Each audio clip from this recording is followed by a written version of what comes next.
The Philippine National Police is now preparing security measures for Monday's State of the Nation address of President Ferdinand Bongbong Marcos Jr.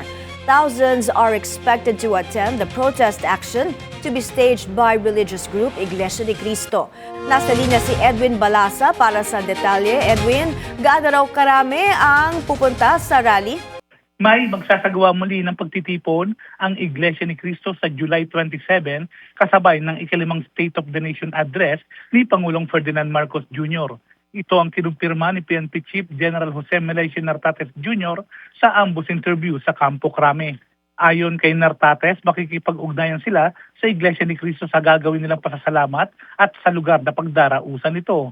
Pagtitiyak naman niya, magbibigay ng seguridad ang PNP sa aktibidad na base sa kanilang pagtaya na posibleng aabot hanggang 100,000 ang mga lalahok. Sa ngayon, nakaayos na umano ang traffic arrangement sa Commonwealth Avenue para sa July 27 kung saan magkakaroon din ng zipper lane. Maliban sa pagtatalaga ng no rally zone, mayroon din silang barrier at civil disturbance management na magpapanatili ng kaayusan.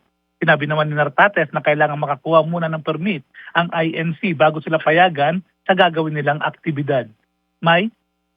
Edwin, may mga threat ba na namomonitor ang PNP hinggil sa darating na SONA ni PBBM, gayon din sa inaasahang pagtitipon ng INC?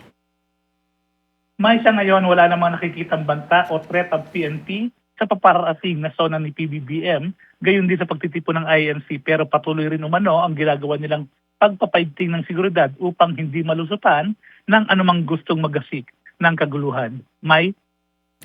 Maraming salamat, Edwin Balasa ng Abante, nag-uulat.